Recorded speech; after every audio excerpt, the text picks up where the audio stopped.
இட்லி, தோசை, சாதம், சப்பாத்தி, பூரின்னு எல்லாத்தோடையும் சாப்பிட்றதுக்கு ஏற்ற மாதிரியான ஒரு சூப்பரான கத்திரிக்காய் தக்காளி கடையல் எப்படி செய்யலாங்கிறத இந்த வீடியோவில் நாம் பார்க்க போகிறோம்.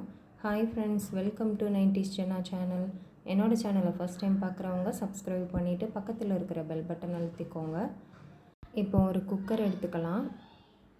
அதில் ஒரு 3 பெரிய கத்திரிக்காய் எடுத்து நல்லா கழுவிட்டு காம்பு பகுதியை கட் பண்ணிவிட்டு தேவையான சைஸில் கட் பண்ணி வச்சுருக்கேன். அதை தண்ணி எல்லாத்தையும் வடிச்சிட்டு சேர்த்துக்கலாம். கூடவே ஒரு 3 பெரிய தக்காளி எடுத்து அதை இந்த மாதிரி சின்ன சின்னதாக கட் பண்ணி வச்சுருக்கேன், அதையும் சேர்த்துக்கலாம். இது கூடவே ஒரு 10 சின்ன வெங்காயம், நல்ல பெரிய சைஸாக இருக்கிற சின்ன வெங்காயம் எடுத்து அதை நல்லா 2 கட் பண்ணி வச்சுருக்கேன், அதையும் சேர்த்துக்கலாம். சின்ன வெங்காயத்துக்கு பதிலாக ஒரு பெரிய வெங்காயம் கூட சேர்த்துக்கலாம். ஒரு உருளைக்கிழங்கு தோல் நீக்கிட்டு கட் பண்ணி வச்சுருக்கேன், அதையும் சேர்த்துக்கலாம். மீடியம் சைஸ் உருளைக்கிழங்கை விட கொஞ்சம் பெரிய உருளைக்கிழங்காக எடுத்து நான் இன்றைக்கி கட் பண்ணி சேர்த்துருக்கேன். கூடவே ஒரு 5 பல் பூண்டு தோல் நீக்கிட்டு சேர்த்துக்கலாம். கூடவே ஒரே ஒரு பச்சை மிளகாய் சேர்த்துக்கலாம்.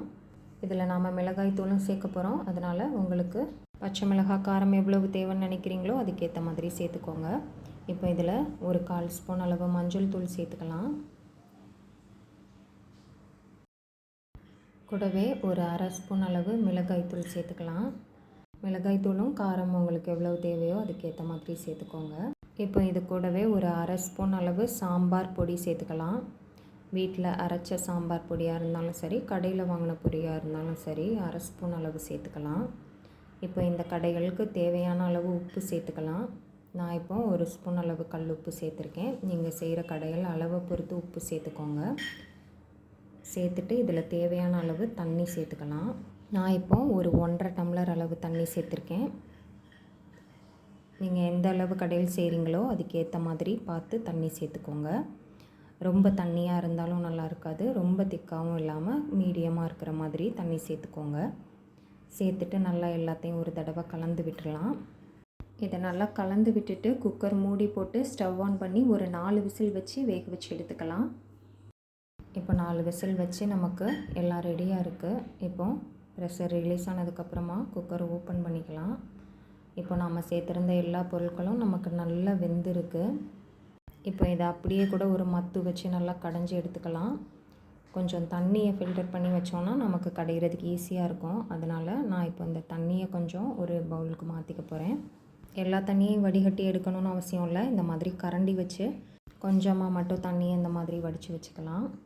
நான் இன்றைக்கி நல்லா கரண்டி வச்சு தான் மசித்து எடுத்துக்க போகிறேன். இந்த மாதிரி தண்ணியை கொஞ்சம் வடித்து எடுத்து வச்சுட்டு கரண்டி வச்சு மசிக்கும் போது ஈஸியாக இருக்கும்.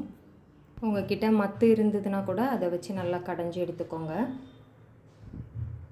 நல்லா 4 விசில் வச்சு எல்லாத்தையும் வேக வச்சுருக்கிறதுனால கரண்டி வச்சு மசித்தாலே நல்லா மசிஞ்சு வந்துடும். என்கிட்ட மத்து இல்லைங்கிறதுனால நான் நல்லா கரண்டி வச்சே மசித்து எடுத்துக்கிறேன்.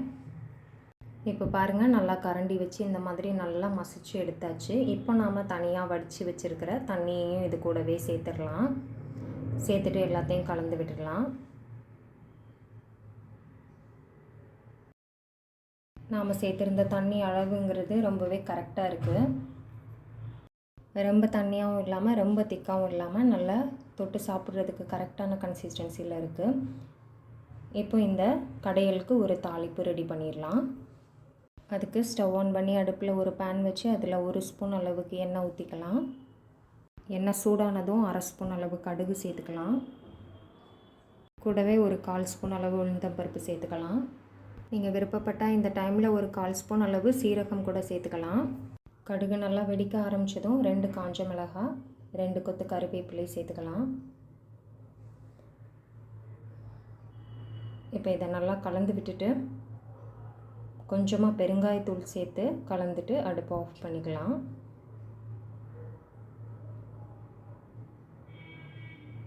இப்போ இந்த தாளிப்பை நம்ம கடையிலோடு சேர்த்துக்கலாம். உப்பு போதுமான்னு செக் பண்ணிவிட்டு உப்பு தேவைன்னா ஆட் பண்ணிக்கலாம். கொஞ்சமாக நல்லா நறுக்கிய கொத்தமல்லி இலைகளை சேர்த்துக்கலாம். இந்த கடையில் நல்லா சூடாக வேணும்னா திரும்ப சூடு பண்ணிக்கலாம், இல்லைனா அப்படியே விட்டுடலாம். இப்போ எல்லாத்தையும் கலந்து விட்டுடலாம். இப்போ நமக்கு ரொம்பவே ஈஸியாக நல்ல டேஸ்டான கத்திரிக்காய் தக்காளி கடையல் ரெடி ஆயிடுச்சு. இட்லி தோசையோடு சாப்பிட்றதுக்கு ரொம்பவே சூப்பராக இருக்கும். சாதம் சப்பாத்தி எல்லாத்தோடையுமே சாப்பிட்றதுக்கு நல்லாயிருக்கும். செய்கிறதும் ரொம்பவே ஈஸி, குறைவான நேரத்தில் ரொம்ப ஈஸியாக செஞ்சிடலாம். மிஸ் பண்ணாமல் ட்ரை பண்ணி பாருங்கள். ட்ரை பண்ணி பார்த்துட்டு எப்படி இருந்ததுன்னு சொல்லி எனக்கு கமெண்ட் பண்ணுங்கள். என்னோடய சேனல் பிடிச்சிருக்குன்னா லைக் பண்ணுங்கள், சப்ஸ்கிரைப் பண்ணுங்கள். தேங்க்ஸ் ஃபார் வாட்சிங்.